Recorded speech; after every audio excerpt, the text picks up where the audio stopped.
Oh yeah, we are back with another reaction video. We got History of Jank number 53. They've been spinning the wheel using my decks from my website, tcgrewind.com, so we know for a fact that they're still going to be on them. So we're going to be reacting to this video today. Just as a quick reminder, these reaction videos are not made with the intent to flame or make fun of these guys.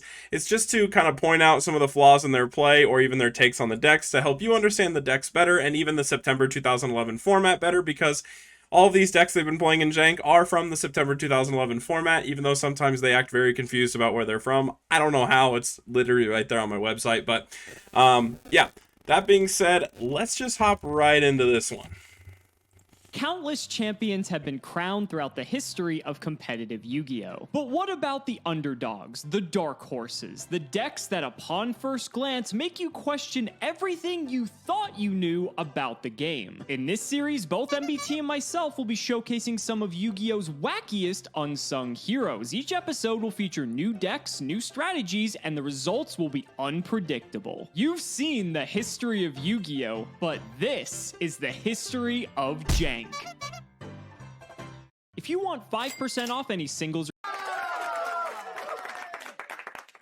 Well, I didn't think the worst rank 5 turbo deck in the history of time would get us the W, but it did. What can I say? I've become one with the Jank. Left on the wheel is Psychic, Ojama, and Jurak, and I am itching to play some Cretaceous Cretans. Let's give this wheel a good spin.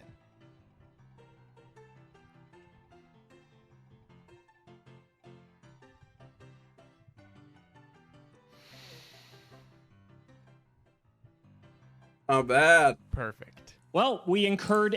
If you haven't seen my series Tournament of Tournaments, you should watch that, because actually in our most recent episode, Joe Girolando was playing this exact Jurak list against me, who was playing Volcanics. So really interesting.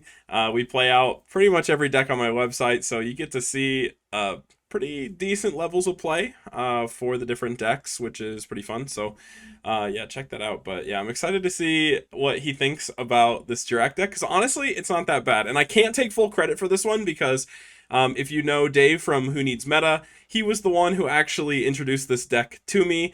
I'll put a link to his channel in the description, but yeah, he posted in like a Facebook group on like, you know, that build, and then I tweaked it to make it my own.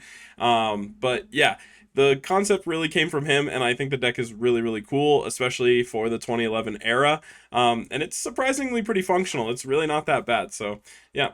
A humiliating defeat playing the Fortune Ladies, and let's be honest, we played that deck pretty poorly, so that was pretty likely to happen. But we've got 3 more chances with the wheel here. We have taken the Fortune Ladies out, and we are back with the wheel once more to see what we are going to be playing for this episode. And hopefully, it is something strong enough to get us out of the Jank tank, and I think Ancient Gears might just do it. I am so happy I get to show this one off. From the victorious shores of playoffs comes a hidden arsenal archetype like no other. Previously, these Cretaceous creeps never saw the light of day, but now it is time to bring them to the present. I present Jurak. Jurak, to me, is one of the biggest what-ifs in Yu-Gi-Oh's history. It just came out at a really bad time. This series of powerful dinosaur-type monsters is a little bit confused. Some of their monsters proc if you destroy an opponent's monster by battle, some are very aggressively statted 4-star monsters, and some facilitate strong synchro summons and tribal synchros. But in general, like most hidden arsenal archetypes, it was a complete flop. These monsters are notable in Yu-Gi-Oh's history because of their applications in other decks. Jurak Gwaiba was a centerpiece in Dino Rabbit, being able to summon, well, another Jurak Gwaiba, so you could overlay for an Evelzar Dolka before your opponent fell asleep. Jurak Aolo was part of Miscellaneousaurus combo lines. You can banish it to summon this card from your deck, which had the amazing functionality of being a tuner. It's frustrating, of course, because I think Jurak is just ever so close to being broken, and I think that this deck exemplifies why. It's able to play powerful 4-star monsters that get out of hand almost immediately, like Gwaiba, which if you're ahead is fantastic, Velo, which if you're behind is fantastic, Dino, which is both a tuner and a way to get Juraks into your graveyard and cycle more cards into your hand, and the centerpiece of the deck, Jurak Aolo. This card has so much going for it. You can normal summon this card and then immediately tribute it to summon a level 4 or lower Jurak monster from your graveyard. Yeah, so I'll just kind of explain the core concept behind this deck because it's honestly not that complex. I think he actually has a relatively good read on it. So basically, you summon out Aolo in any way necessary. So you can summon it off of Guaiba or like Fire Dog. Fire Dog also can special summon it, and then this card can tribute itself up to special summon any Jurak from the grave.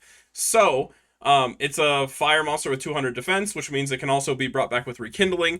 But it actually means that like when you play Jurax, you play it as a synchro strategy in this format because of the fact that we don't have Logia Dolka, right? The only rank 4s are really going to be the ones you see at the bottom here. So yeah, he looks. You look to kind of play the deck, like with a synchro strategy in mind, and then you kind of like one thing this deck is like really good at, I guess, doing is producing like level 9 synchros. So like you can make Trishula, and there's a reason why Mistworm is in here. It's because Trishula's at 1. But there's a lot of scenarios like where, like, let's say you have a Tengu on board, you attack over a monster, and you can special summon Aolo, and then you can just sink 9 right there and get your Tengu. It's really not that bad. With rekindling, you can even do things like Librarian into Trish. But the nice thing about this is it's just a monster reborn for any of your other Juraks. One thing that I don't know if he'll like really understand is the idea of Jurak Velo and why this card is so good. One thing I really like about this card is you can crash with your opponent's Tengus, and this thing is a 1700 attack monster that says when it's destroyed by battle, you can special summon another monster. So you can crash and clear your opponent's Tengus, and then you, since this can summon any Jurak from deck, you can end on a monster in exchange for all of their Tengus, which is actually really, really good in this format with Tengu being such a common card floating around. And then the other thing that's really cool is Fossil Dig literally searches any monster in your deck outside of like these bottom ones here. But all these dinos, you can search anything you need at any given time. So you have like a 3F Rhoda that can search any monster, and then half the time, if you have the monster in your graveyard already, since there's only like 3 different monsters, you just search Aolo and then you just tribute it off to bring back whatever you want from your graveyard. That way you can just fill your grave with this. That way rekindling is basically like a glorified soul charge where you can just bring any monster in your grave back. You can choose to make synchro plays with that, or they just stay on the field because you can just tribute the Aolo to special summon it, and then they don't get banished in the end phase because of rekindling. So really, really cool deck. It's definitely a lot of fun. But yeah, I mean, I don't know if there's much else. There's this level 7 Jurak Synchro monster. It's a little weird. It gains like 200 attack for every Jurak in your grave, which actually comes up like late in the game. That thing can be a big boy. Like it can be a powerhouse, but for the most part, it's a pretty underwhelming card, but it is kind of a cool like archetype card. Also comes DT, so it's kind of nice looking. But yeah, we'll jump over. We'll have Cimo talk about his deck. Look how long they go on these. All right, here we go.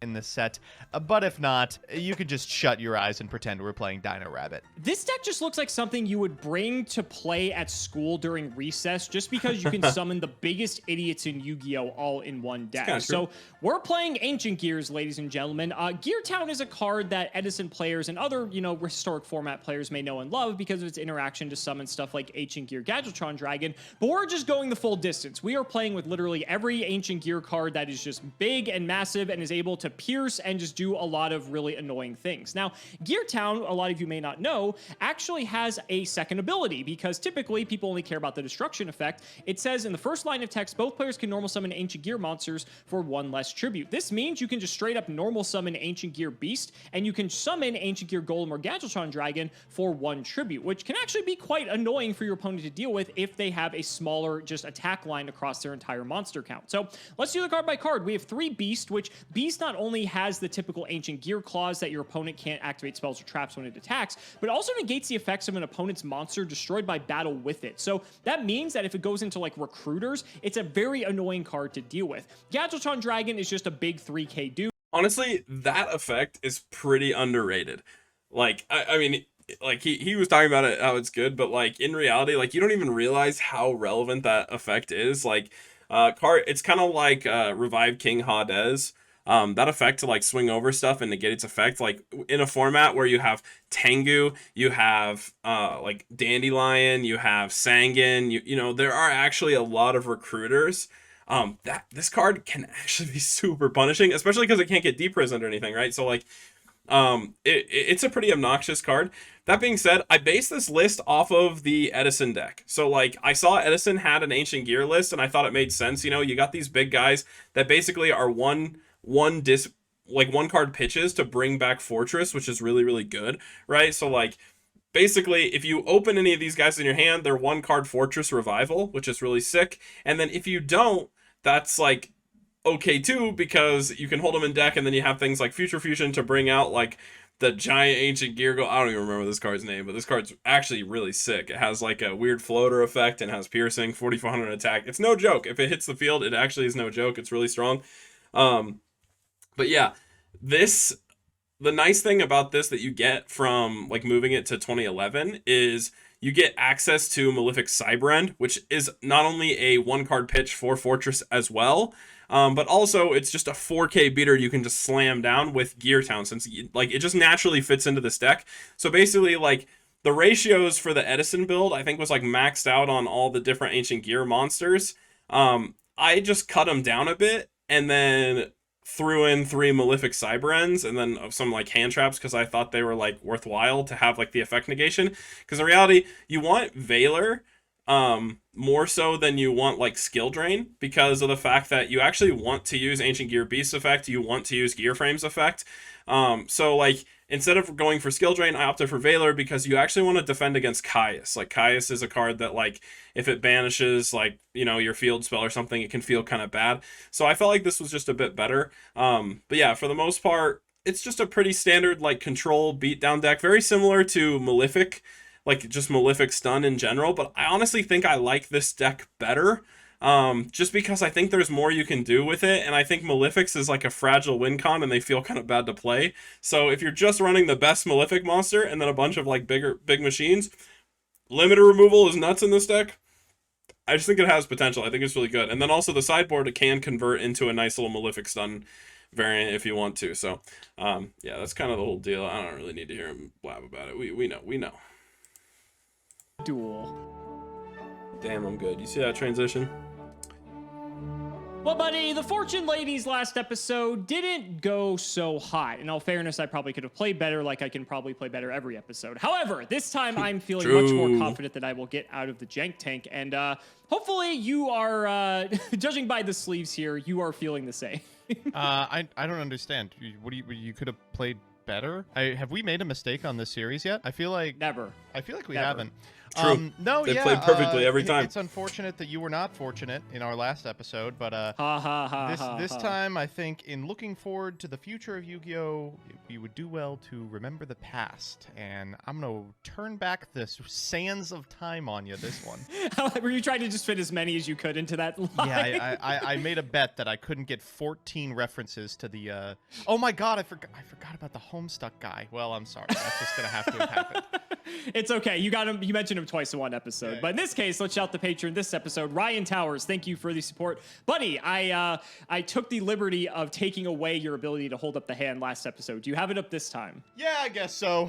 Let's go with whatever the die says. Odd. It's even. You should have trusted your No! gut. I picked a 4 for a reason you're about to find out. Gee, I wonder why that could be. All right, buddy. You probably haven't gone first in like a month, so this must feel good for you. Best of luck. It's been a while. Oh my God! So Cimo's hand seems kind of sus. It actually kind of sucks because if you're going second, you want to try to maybe special summon, like go for Fortress, but then you have double duality, so you can't special summon. So this actually puts him in an awkward position, especially in a matchup where your opponent runs a lot of damage spells and traps, right? Like, it's kind of tough. Oh! Are you sure this is Jank? Jesus Christ! This Nice. hand's okay. All right, I guess. You good? I'll begin You with good over Fossil there? Dig, yeah. Yeah, here we go. Probably the first time this card's ever been activated at any point in the historic timeline. Yeah, so I'm going to grab... Yeah, so I don't know. You don't necessarily need to early Fossil Dig unless there's like a card you're missing. But since you run so many monsters, you can kind of just chill on whatever you get. Like I said, this card is like almost better as like, hey, I'm just going to search Aolo once my graveyard's set up and just bring stuff back, right? So, or just, you know, get it for the normal summon of a level 1 tuner. But yeah, I don't know. You don't necessarily need to just fire this off. I think a lot of times people get baited by Rhoda cards like this and they just slam them. you know, because I even saw MBT do this with like ice barriers, like using the ice barrier searcher just right out the gate because it's like, oh, it's a good card, I should play it. But in reality, like you generally want to hold, like in decks like this, you want to hold until you get like you actually need something, especially when you have so many like of these, right? So I don't know, I don't know if it like I'm just kind of surprised to see it turn 1, I guess. Soul Eating Overraptor, right? Yeah, I think I'm actually not going to activate the phosphorus. Oh, nice. Really?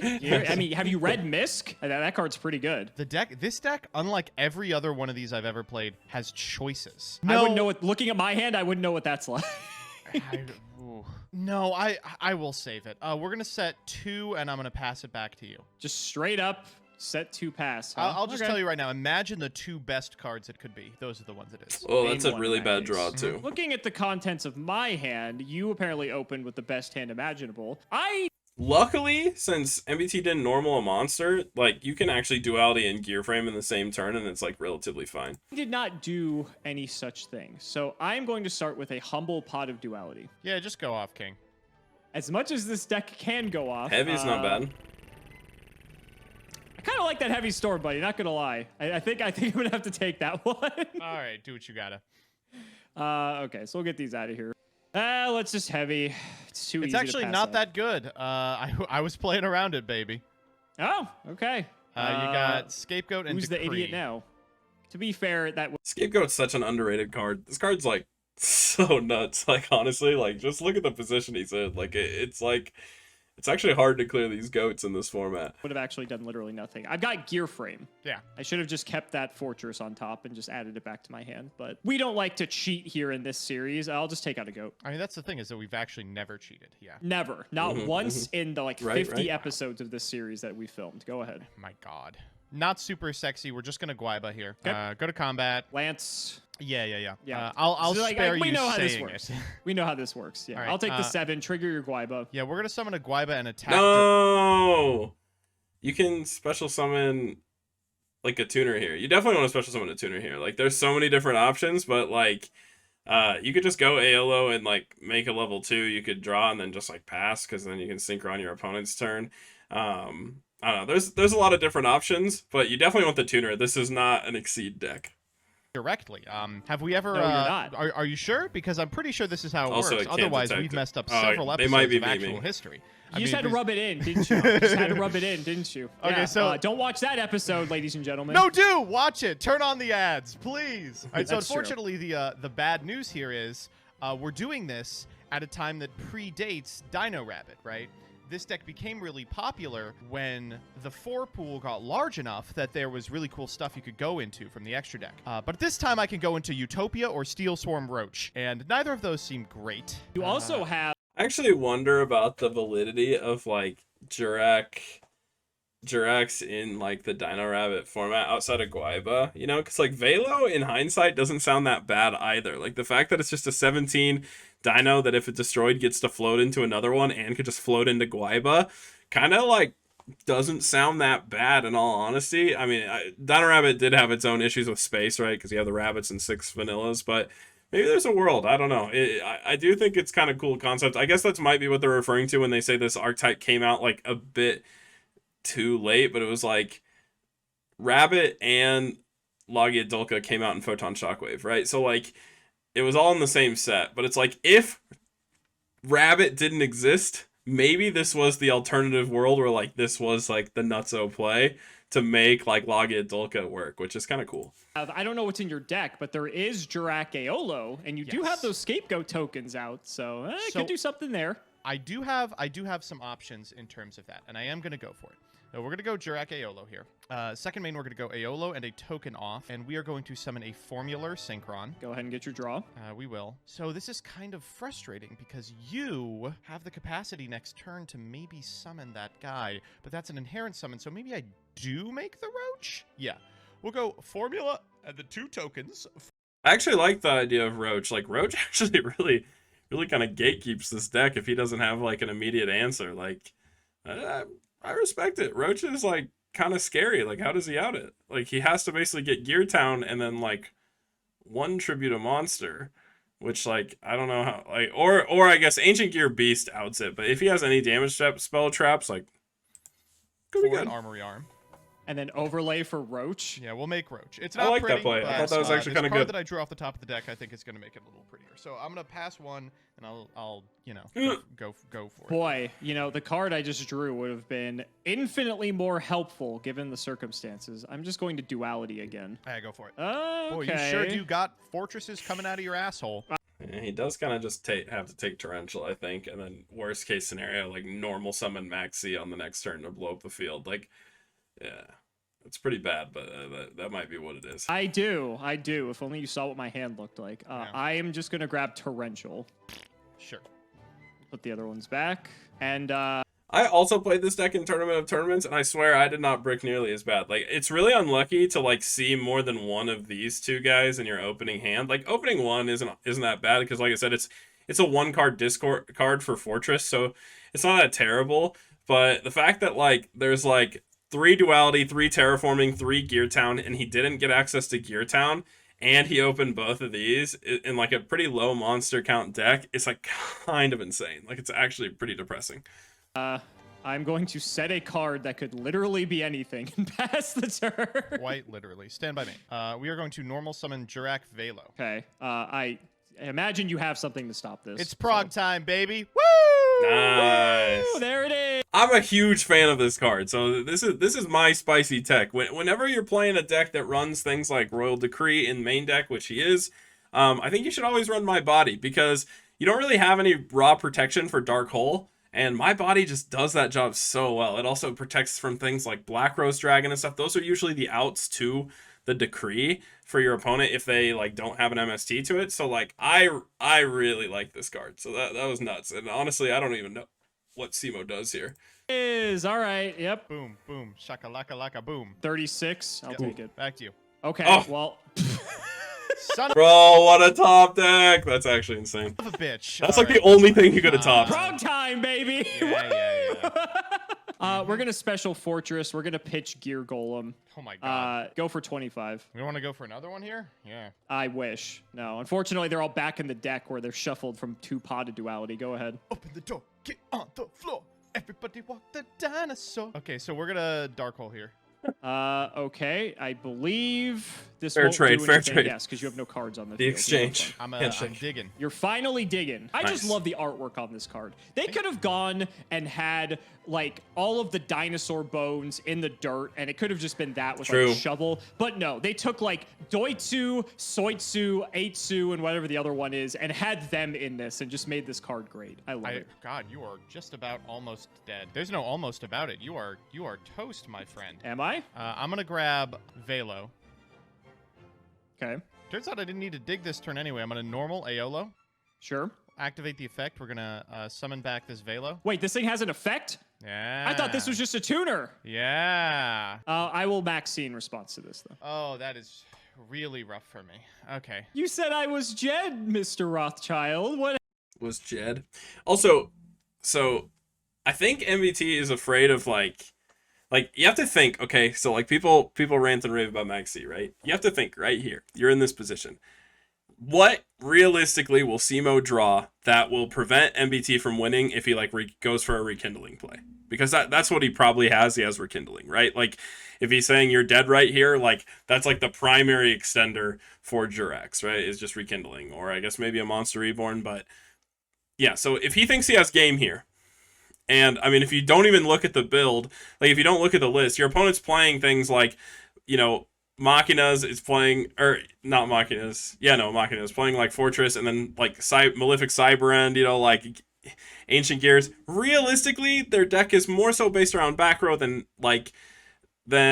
monsters. So there probably isn't a Gores, and Gores would be the only thing you're afraid of. But I really think that he could just push through this Maxi and just take the dub here. I just don't find it likely that Cimo has anything. What happened? Well, you activated Maxi. That's what happened. And I know that there's good cards in this format. That is true. I will take 17. Yeah, back to you. Well, thankfully, Fortress can be summoned from either hand or grave, so I have enough dumbass machines that I can just pitch from my hand to resummon it, so that's Yeah. cool. That's all I got, though. 25. All right, I'll take 8 here, and then I'll trigger Velo. All right, this might sound sus, but I actually think this is better play instead of leaving your opponent with the Velo, I feel like he could have just tributed the Fortress for Ancient Gear Beast, so then he could have attacked over the Velo and it wouldn't have got its effect. And if he wanted to, both players don't have Dark Holes anymore, so he could have just pitched the Malefic Cyberend, which is dead because he doesn't have a field spell anyway, and just brought back Fortress as well. So it could have been Ancient Gear Beast and Machina Fortress. I feel like that's a really powerful board, and also really hard for MBT to just break, right? I think I like Dino. And especially knowing that your opponent probably has Rekindling, just saying. That's gonna do it for me. Go ahead. All right, watch this. This is so fucking sick. Rekindling. There it is. Yo, Yeah. that's Oh, yeah. so cool. Oh yeah, it's dope. Get on the floor.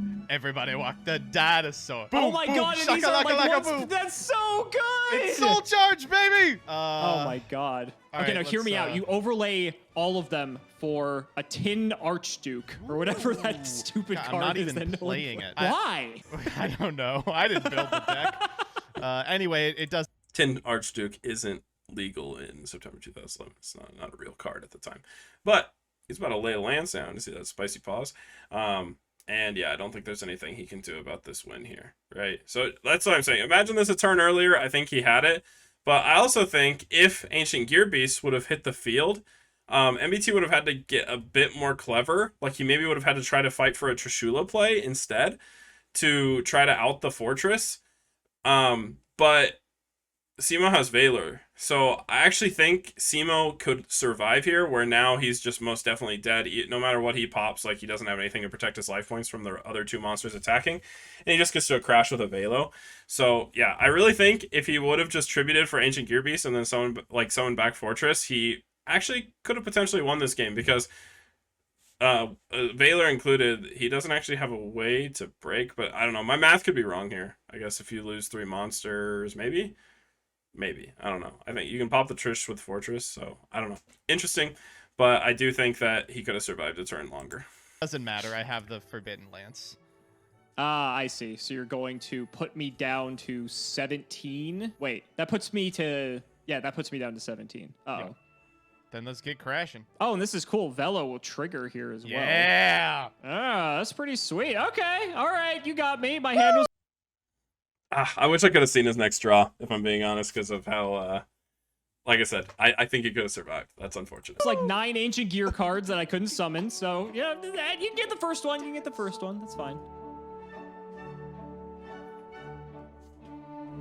Joseph, I got to admit, that was actually kind of sick. I did not realize like how explosive this deck is when it doesn't have the crutch of Lagia and Dolka to lean on. It is so frustrating because I have found myself playing Jurak in like 4 different limited environments, and every time I play it, I'm like, damn, this is a really cool archetype that was just completely conscripted into the folds of disgusting evils are Xyz monsters. Best of luck to you, sir. Thinking how I want.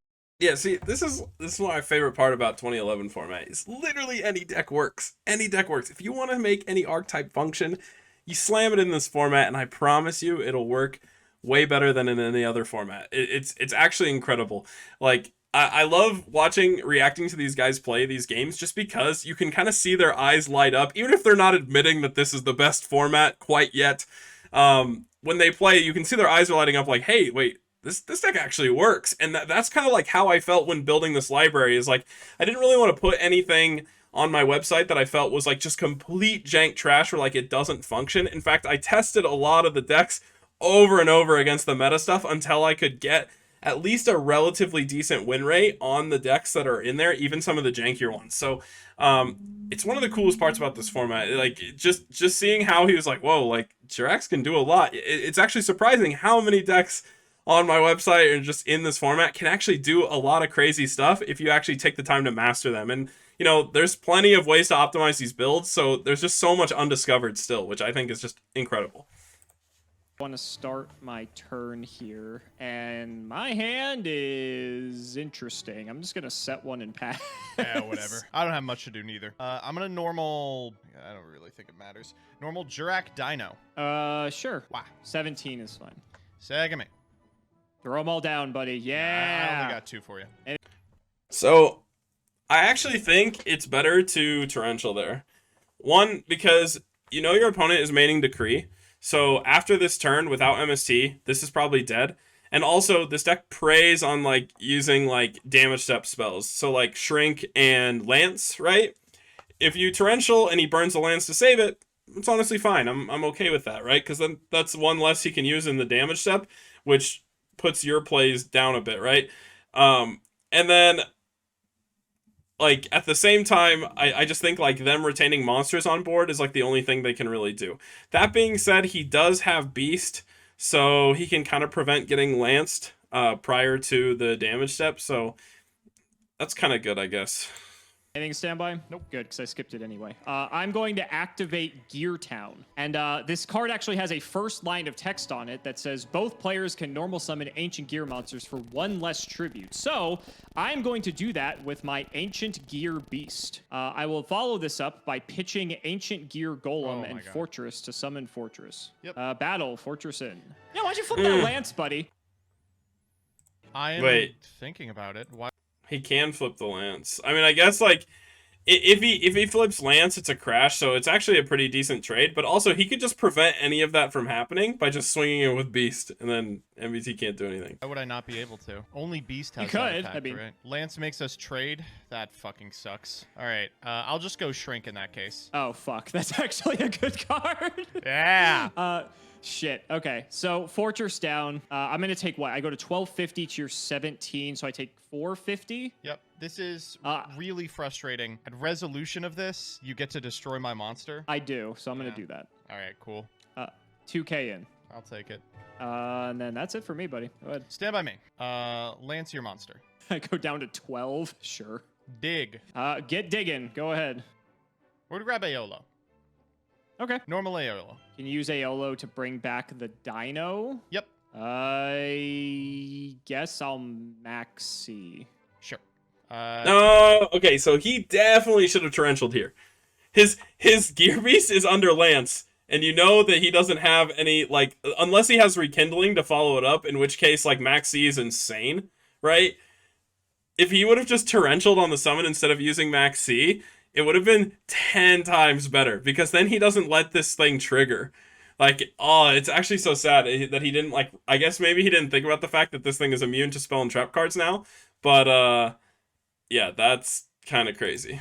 Take, what, 5? Yes, I'll take 5. Second main, I set 1 card. End phase, I'll trigger Dino, draw a couple of cards.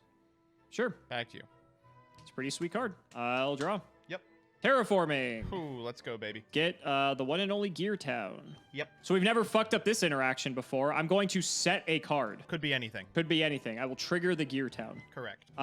Let's go ahead and grab. I don't know why I'm looking at my extra deck. That was weird. I'm playing multiple big threats, but I think for all intents and purposes, they're You can only get Galvatron.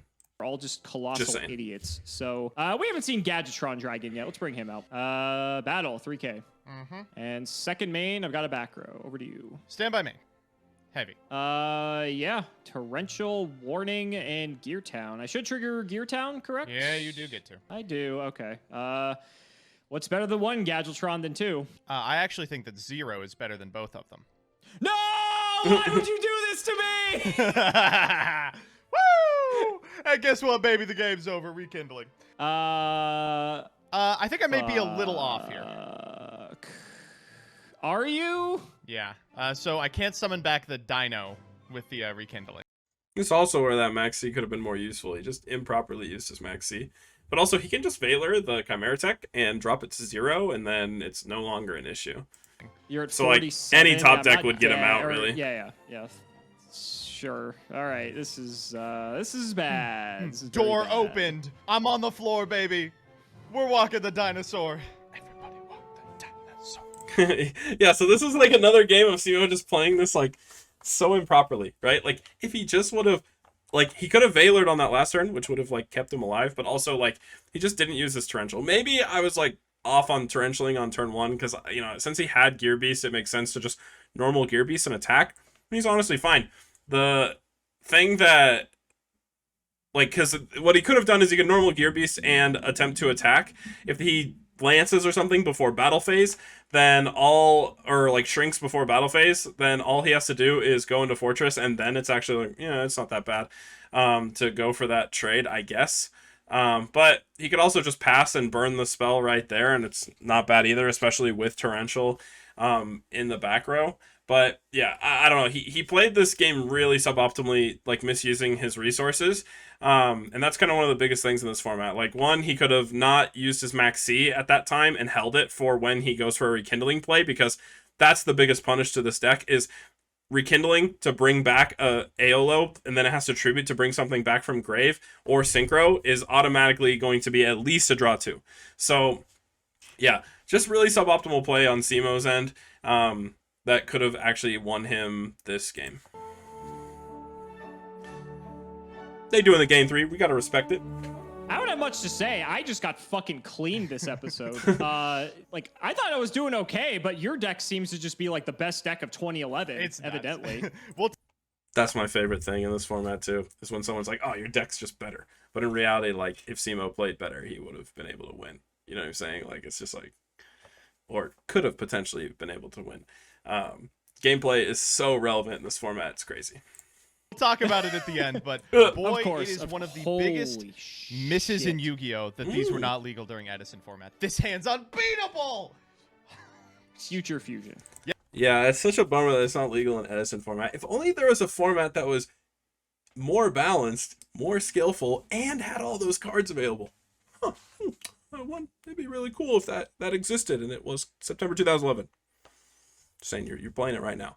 Yeah! I don't even know what the fuck I can. I have Oh, this fucking yeah. thing. Oh, we're so going for Get it, boy. I will send Ancient Gear Golem Yeah. and 2 other Ancient Gear monsters to the graveyard. Wait, this guy's out? He is out. Uh-oh. What are you revealing here? Sorry, I will reveal the one and only Ultimate Ancient Gear Golem. Oh, shit. That's not good. I believe this does not count as a special summon, so I believe True. I can still duality under this as of well, course. which is neat. I will not be taking the heavy You story. sure? I I'll really surprise would you. appreciate it. Yeah. I think I'm actually going to take the terraforming. Yeah. To no one's surprise. Shuffle these up. We'll go terraforming. Let's just get the Gear Town. Yep. Well, I guess if you have heavy, I should probably just have this on the field as a consolation prize. I'll just set So, 2 and pass. This never happens in Edison. It's awkward that he doesn't have any monsters, because he kind of needs one so he doesn't just get like blown out really quickly. But for the most part, this hand is really, really good, because he can just protect this Future Fusion, and then if he gets that monster out, then like it's really broken. Which is a format where this kind of thing is legal, but I love Gear Town as heavy insurance. I think it's so cool. Anything in standby? All right, main one. Shaka laka laka boom. Boom, boom. Shaka laka laka boom. Draw. Anything. No. Turn 1 on Future Fusion. Yes, it is. Yes, it is. I was really hoping you would do something, because I have nothing else I can do. Well, okay. End step, I'll royal. I think I have to Judgment. Probably. That's rough. That's a really rough one, I gotta tell you. All right, I'll draw for turn. At least you didn't have a second Stand by me. decree, thank God. Stupid fucking card. Okay, I'll set one more. Back to you. I will say, I'm going to probably be the only individual who's ever successfully summoned the almighty Ultimate Ancient Gear Golem. Future Fusion doesn't go to grave, it stays out. We're gonna max it here. Be my guest, my friend. I have nothing to stop this. Why did he leave Maxian in this matchup? Every summon is inherent. There's actually like this and maybe Monster Reborn is the only situation where Maxi is doing anything, and it's a 1-for-1. You should absolutely side that card out in this matchup. Okay, so this thing's 4,400 attack, which is actually sort of colossal. Yes, it is. It has piercing. It has the traditional claws, and if it's destroyed, I can target an Ancient Gear Golem and Grave and special summon it, ignoring its summoning conditions. That's actually like pretty shitty for how much commitment this. I was gonna say, All right. you It is not shitty. That's so broken. You can bring back Ancient Gear Golem, so like after this thing dies, you get a special summon back Ancient Gear Golem because it says regardless of summoning conditions. So like Ancient Gear Golem on field is actually really strong. It just kind of sucks having to tribute 1 in this deck for it, unless you're trying to go for like piercing or game or something. You know what I'm saying? So yeah, this card's actually nuts to actually hit the field if you get the Future Fusion to resolve, and it also sends a lot of these other dead cards in deck graves. So you don't draw them anymore. You can keep talking. You're not naming an effect I have to worry about yet. 44 to the dome. God, I That's feel an like I effect you have almost to worry just about. take it. Do you have a choice? Yeah, I'll You take it. can't even activate anything unless you did it pre-combat. I'm chilling with my dude here. Go ahead. All right, stand by me. Ooh, that float is actually fucking me up just a little bit. I was about to say, at the very least, at least it floats, right? I think this makes it better than Slifer the Sky Dragon because it floats. I'm gonna fossil dig here. We'll grab Aolo. Sure. So him complaining about the float leads me to believe he has Dark Hole in hand. Just saying. As soon as he was like, "Oh, the fact that it floats is kind of a problem here," that would kind of like lead me to believe that, "Oh, I have Dark Hole, but it doesn't do anything." I'm gonna normal Velo, and then I'm gonna pass turn. Normal Velo. Okay. So you're not dead technically. I'll draw. This connects. This is what? 2700. You're not dead. You could also just main phase pre-attack. You could just like shrink or lance me a bit. Oh, Future Fusion's supposed to stay up. Oh, This card nice. doesn't go anywhere. Oh, right, Figured it yeah. How many times have we Yeah. played formats with this card? Well, the thing is, usually Future Fusion either never gets to resolve or the game is over before its resolution. Right. This is probably the first time we've gotten to like a turn past Future Fusion resolving. So, in that case, what the hell do we do now? I guess I just duality here. Sure. Well, that's a monster. Is it enough? Who knows? We'll go Gear Bonk. Frame. That's about as good as it gets. Yeah. Okay, I will grab myself a Fortress. Luckily for you, I got off duality, so I'm not doing that this turn. I guess I'll try to go to battle here. All right, we're gonna Valor the Golem. You know, actually, I think I'm okay with this. Okay. You're not Valoring the Golem. Ultimate Gear Golem into Velo. Yeah. How much is this? It's not lethal, but if you have the limiter, I am dead. 2,700. All right, I'll take it. We'll go Velo here. I'm gonna grab Guaiba. That's pretty good. I promise I'm not telegraphing anything. Please I was attack about with to your say, Machina Gear Frame. There is nothing so to if be you- afraid of. If you have Shrink or Lance, this is very bad. So I think I actually just have to pass. No, bro. You know how nuts it is? Gear Frame has a second effect where it can just equip to a machine monster and prevent destruction of that. So if his only play is to use a damage step like spell or trap onto this to attack over to make a synchro or some type of push, you could deny that by just moving this to the spell or trap card zone. That's not a special summon, right? It's changing it. So like even if you're under duality, it's totally fine. So that's really unfortunate because that's actually a pretty big misplay. Yeah, I mean, I'll draw for turn here. Wow, that's a weird draw. Stand by me. Oh my god.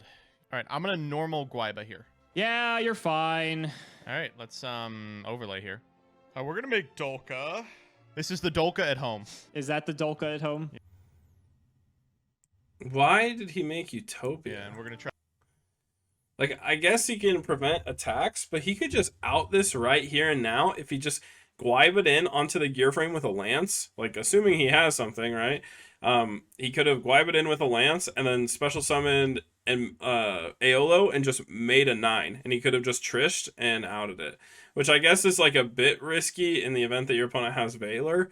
But I don't know. I just feel like that does more than just making a Utopia and just trying to stall with it. Try for your Gear Frame. Thinking. I actually don't think I have an out to Utopia.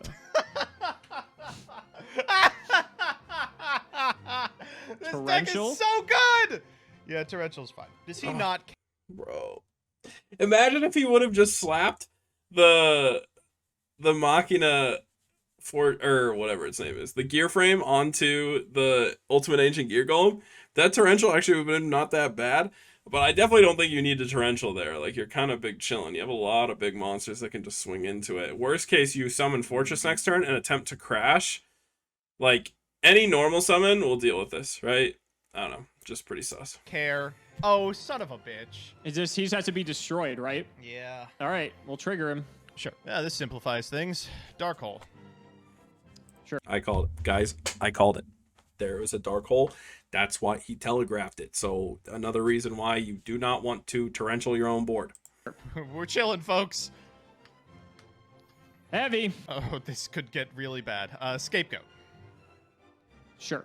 And then I think I'm gonna also lance one of my goats. Sure. Not how That it sounds like a good works. idea. Not remotely. Yeah. I will trigger Gear Town, summon Golem. Can't do that. Cannot be special summoned. I think you can't summon Golem off of Gear Town. As Oh, one okay, Alex there we go. Cimo would say, it's the first line Can't of be text on the special card. summoned. What the fuck? It's the first line of text on the card, baby. Oh my god. It's always All right. Galvatron. Well, I have the. You can't summon any of these fucking things. They're so bad. No, you can summon Galvatron. You can only summon Gadgetron. Yeah, that's like. Oh, the if you're only asking one. about any of the piercers, no, sorry, but Bro, you can summon it from grave. You do not have to summon from hand. You could hold this in hand. Like, it's this card is good because of the fact that it summons from deck or grave or technically hand. But the hand is the last one you would want to do. You definitely want to bring it back from grave. It also sucks that we know MBT has Valor in hand because technically this is just like the fattest dub with Ancient Gear Golem. He just pitches Fortress and tributes for Golem and then just swings over for game. buddy, we're playing yeah, another that's what turn. That's what I was inquiring about, sir. Everything else literally does not matter. All right. Well, I mean, I don't think the goats are gonna do anything. I'll pitch Golem for Fortress. Yeah, go off, King. Kill 2 goats. Second main, I have a back row. Go. Oh, that kind of sucks. Stand by main. Yep. Aolo. No response. I don't know. Let's get Velo. Rekindling. Yeah, Yep. just the one, unfortunately. Not ideal. Formular. Yep. Oh, okay. Go Black Rose. Yep. Woo! Get him out of here. It was limiter. Hey, you know what else it is? I was hoping you'd get greedy. Holy shit. I should have gotten another Aolo in rotation. Boom. Take 17. Back to you. If I He should 100% put that in defense. Like, the 17 is not worth it if he summons any big monster and swings over. But if it's in defense, you can kind of stall out the next monster, and then you just make a push for game when you actually have 4K on board, which it's not that hard to get 4K on board, but putting this in attack is honestly probably game losing. draw one of 4 cards in particular, I win automatically. Oh, and there it that is. is one of them. Terraforming. Woo! That's rough. Yep. Gear Town. Mhm. Gear Town. Mhm. Malefic, Cyber, Big and boy. Dragon. This is the worst thing I've ever seen. I'm gonna Valor your Cyber and Dragon, so now other monsters can declare an attack. Excellent. I'm glad. Thank you for the assistance. I appreciate it. All right. Well, I managed to snake one off of you somehow through some Like the divine third miracle. verse of the eponymous song, "You have killed the dinosaur."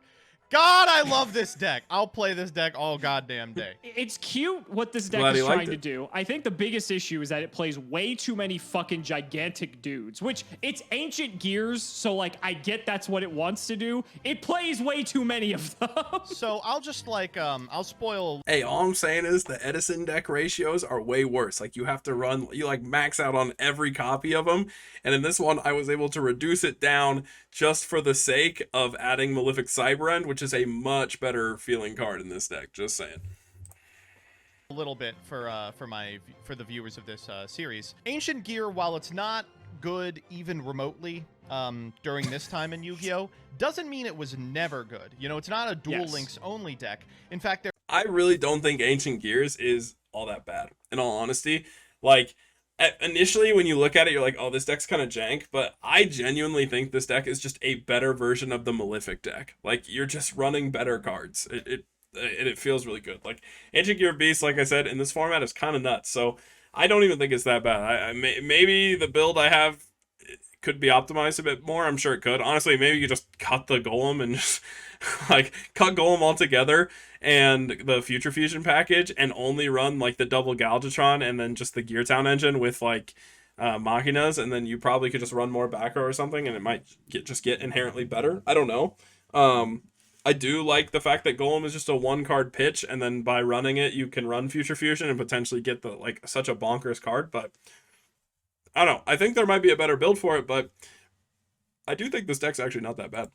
are some people who would say during Edison, it is a consideration, at least at the rogue level. That Gear Town interaction you saw was really important historically, and found its way into a ton of decks, even at the competitive level. Decks that are just a little more committed to Ancient Gear do get huge bonuses for it. Ancient Gear Beast, in formats where there's a lot of recruiters, is an insane card. It's unbelievably strong. And isn't clearable by any normal summonable monster. The ability to play like the powerful battle traps, the powerful back row, in a format that also includes Machina, I mean, it's unmatched. So if you liked the interactions from this 1v1, you have an opportunity to experience them by playing a deck adjacent to this in Edison, because these interactions are powerful enough to form the backbone of a couple of really strong decks in Yu-Gi-Oh's history. Yeah, like Gear Town splash just solely Gadgetron Dragon, right? Because that's the only thing you could summon. 3K Beater by Edison format is pretty annoying to deal with. And like you said, it's like heavy storm insurance. And I will say, while this deck played way too many dudes, I had no issue summoning Why we gotta just default to Edison? Be like, oh man, you should just play this in Edison. Maybe it's inherently better in Edison. Maybe it is. But at the same time, like, it's still completely functional here. You know, there's more stuff you can play. In this deck, which sometimes when you play other decks, you could run into that issue. But there were so many like one-card fortresses, like Golem, like Gadgetron, like Malefic Cyberend, that you can just go insane and just have a never-ending, just like recurring fortress that's always just going to be annoying. Fortress is a good card. Pretty much the only fault I can find with your deck is the ratios. Yeah, like even drawing... No, the only fault. Well, even drawing a couple Ancient Gear Golems with a fortress isn't bad. You can pitch one for the fortress, then tribute another. And AGG himself is a really strong card, especially in formats where battle traps are good, especially in formats where recruiters are good, where Scapegoat is even remotely playable. There is a real argument for this deck in a lot of competitive Yu-Gi-Oh's history, despite the fact that Ancient Gear kind of carries this historical baggage of these shitty cards that were used by Crowler and racked up a total of 0 anime wins ever. True. I mean, Gear Golem is such a fascinating enigma to me just because the clause, it can't be special summoned. I think about like Yu-Gi-Oh! In retrospect. Would people have played Golem even if it didn't have that clause? For sure. Right? It would be everywhere. Because, I mean, would it though? Because there's still plenty of cards that deal with Golem that aren't in the battle phase. And like, are you going to specifically, are you just going, like, think about what decks were played when this card came out in what, like 2006, 2005 even? Like, yeah, okay, you're thinking about like pre-GOAT era still, but I don't know. Like, there's not like, there's only like a handful of cards that revive monsters from the graveyard, because all you have back then is what? Pre-mat, Cough, Reborn. I actually think a lot of decks would opt to run this card if it didn't have the can't be special summon clause. Like, especially when you consider like how early Fortress was released in the game, like this card's like would be really insane. So even just as a card to summon off of Gear Town, like alone, like if you could summon this off Gear Town, that card is so cracked. The fact that it's just 3K with piercing and like the ability to dodge like your opponent's battle traps, like in a lot of formats, like early formats, especially like probably Edison even, like it's a very bonkers card. Reborn is banned, right? And it's a 3K dude, but like again, there's Torrential, there's Ring, like there's so many different cards that can just answer this thing that I don't know. I still think they could have removed the clause and it's fine. So it depends on the era you're talking about. In like 2006, I think that this card would have been absolutely played as a reanimator target in well, especially because there was a period in time where like I'm pretty sure limiter removal was like multiple copies. Just imagine the combination of multiple limiter removal and Ancient Gear Golem if it could be special summoned. Like, you could just swing in for 6K on piercing. That's pretty good. Sort of the combo decks that were pushed to the edges of the meta by the cards you're talking about. I can't overstate how good it would be for, like, Reasoning Gate, a deck that is not super playable in, like, Goat or Reaper, to receive a card like Ancient Gear Golem as part of their end board. A way to stop, like, a Recruiter deck from absolutely walling them, sans finding, like, a Nobleman of Crossout. If you go a little later, 2008, 2009, the reanimation spells get a lot better. There start being machine-specific spells, but I think probably it would not see play during those years. But as soon as Machina Fortress is released, I think it would see a ton of play again. Yeah. I mean, people were willing to jump on Gear Town just to make Galgatron Dragon, and I can't help but feel that AGG is just strictly better than that card. It is. I just think about, so if we're talking about like historic GX boss monsters, I know we're going off on a bit of a tangent here, They but are. like, so the creator it's a fun also discussion. Yeah. It is. Like, so the It is Creator interesting. is another card that cannot be special summoned and virtually saw no play as a result, because aside from Creator Incarnate Special Creator, which, let's be honest, never fucking happened, that was the only way you were going to pull that off. Sacred Phoenix of Nephthys, alternatively, Flaming Eternity, the set right before Lost Millennium, did not have the clause, and in fact was, I mean, to be fair, was a built-in Heavy Storm on top of it, but it's saw around. not a ton of play, but it saw enough play because it didn't have this limitation on it. True. Right. I feel like if Golem wasn't a GX specific card, when they just basically wanted every card in that era to suck for the most part, Right. then if you remove that restriction, I think it would have been like a fine card. Yes, when you're talking about like your high roll reasoning gate decks and such, I think that's fine. I think a card like that in a deck like that wouldn't take that deck to like the tier, like immediate best deck of the format. I still think there's Right. better things you can play. It's a fair point. It is what it is. I Do mean, wanna we've been But I do agree, like, I don't think this card would have been like a massive problem if it didn't have the clause, but I do think it would have been like pretty good. And I think maybe there was a world where this card got hit on the list or something if it did, just because of that combination of Gear Town with like, you know, summoning this, and then you could like swing in for piercings. Like that piercing damage could actually be really relevant, because as is, summoning a 3k beater from deck for like virtually free is already kind of a menace, so it's kind of scary. I don't think AGG would be best deck territory for sure. No, never, never. But Like, just make it more something that playable. contests goats, I think, would be nice. Right. I think that's at the very least what I'm looking for. But again, we're talking about in retrospect and things that we wish we could have changed. We haven't even talked about your I deck was and gonna how say, like fucking cool this deck speaking is. of retrospect, Jurak is such a sick archetype that just came out a year too late. I mean, you just think about how much play, and I can't believe it's actually even playing a copy of this card, this piece of dog shit had in Edison format historically. By modern standards, it sees almost none. I think there was one Flameveil deck in the top 24 of the most recent really big Edison tournament, and even that was a shock to people. This is one of those cards that historically is remembered as decently powerful, but now that we have sort of modern deck building understandings, we realize it sucks ass. But even so, it saw tons of play during that period. Imagine if it was actually good. You know, imagine if it was Guaiba. Imagine. I actually think it's not bad in this deck, mostly because it gives you a non-tuner option of something to rekindle in a deck that likes to make level 9 synchros. So like it summons itself out, and it enables like weird plays. Like let's say you have a Tengu and a Fire Dog, you can like normal summon the Fire Dog, attack over a monster, get the Aolo, synchro for 5, make Librarian, rekindle back both, and then sync 9 for a Trish, and it's kind of cracked. Imagine if it facilitated Velo. Imagine if you could summon 3-star tuners like Jurak Dino, cycle tuners like Jurak Aolo that combo with Rekindling. The deck was already trying to do that kind of stuff. These are just much more consistent ways to do it. Velo, by the standards of like 2010, is a recruiter the likes of which just did not exist. And while definitely the stars of the show are the rank 4s that they eventually start going into, if it was released a year earlier without the ability to rank, you could still make powerful 5s, 6s, 7s with your 4-star non-tuners and your 1 and 3-star tuners. I just wish we had been able to. The fact You can. It's in the format you're playing right now. You can build this deck however you like. September 2011 format. All these cards are playable. Those OP rank 4s you're talking about aren't out yet, so Synchro is the best option with the deck, and it's pretty cool and honestly not that bad. Just saying. that it was released in, I think, a hidden arsenal set or a deck build pack or something. Yep. Just doomed the archetype because it was up against other archetypes released in 2011. It was trying to contend with wind-up hand looping. No, it wasn't. This was out before that. Just saying.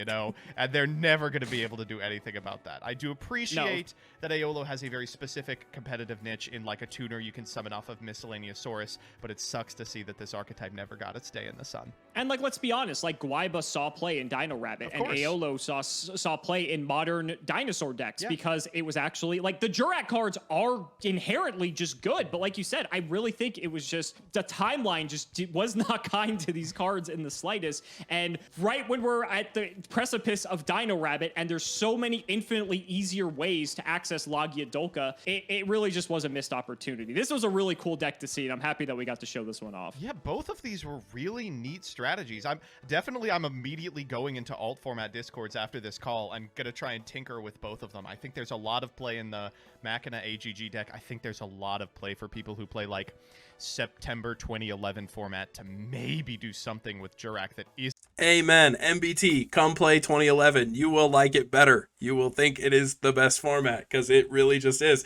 You're sitting here saying, "Oh, if only there was a format where I could bust these cards out, bro." This is the. You can play anything and it's good. Just give it a shot. Isn't Dino Rabbit, because God, that deck is mind numbing. So guys, that's gonna wrap it up for another. All right, yeah, that's gonna wrap it up for me as well. This video was kind of long, in all honesty. I mean, for a reaction video even, but yeah, interesting gameplay on both sides. I definitely think that I think MBT actually piloted the deck okay, but I think Cimo definitely kind of inted his games on Ancient Gear, just kind of not really considering what your opponent could have and what you can do. But yeah, suboptimal play. Hopefully, you know, they learn their lesson in the future, but, you know, probably not. At the very least, you guys now know how to maybe play these decks a bit better. So, yeah, that's going to wrap it up for this reaction video, guys. As a reminder, you know, that they're probably going to be doing more every Tuesday, so I'll try to keep up with doing the reaction videos to them so we can talk about the decks they're playing. But if you want to see maybe more optimized gameplay of both of these decks, they have both been showcased in Tournament of Tournaments, which is my series with Joe Girolando, so I would recommend checking that out. But, you know, subscribe, comment if you like this kind of content. You know, I really enjoy doing it for you. So yeah, thanks so much for watching. Make sure you guys have a great time dueling today.